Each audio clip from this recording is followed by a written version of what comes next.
जागेच्या वाटपावरनं आम्ही कमी जास्त करता करता शेवटी आम्ही असं ठरवलं की आम्हाला 5 जागा त्या ठिकाणी हव्यात, अपेक्षित आहेत आणि त्या 5 जागा तुम्ही आम्हाला द्या. देवेंद्रजींनी ते मान्य केलं.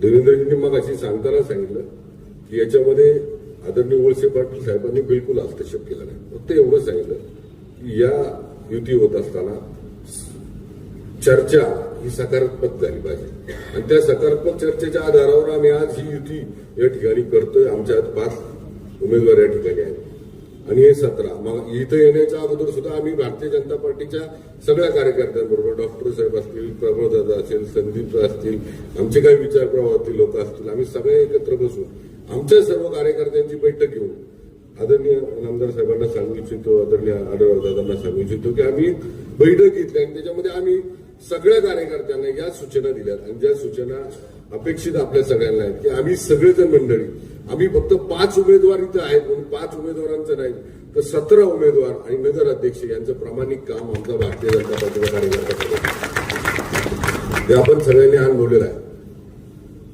आणि याच्या संदर्भामध्ये ज्या ज्या वेळेस या ठिकाणी आमच्यासारख्या कार्यकर्त्याला जी पक्षाने जबाबदारी दिलेली ते पूर्ण करण्यासाठी आम्ही ज्या ज्या वेळेस इथे त्यावेळेस आम्ही 17 प्रभागामध्ये 17 नगरसेवकांसाठी आणि नगर अध्यक्षाच्या उमेदवारासाठी आम्ही या ठिकाणी आमची भूमिका स्पष्ट करू. एकंदरीत ज्या ज्या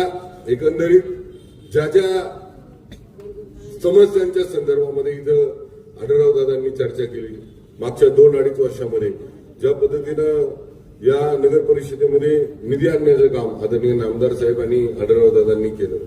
त्याच्यामध्ये महायुतीचा एक प्रमुख पक्ष म्हणून घटक म्हणून भारतीय जनता पार्टीनेही कधी या संदर्भामध्ये नेहमी सकारात्मक भूमिका त्या ठिकाणी घेतलेली आहे.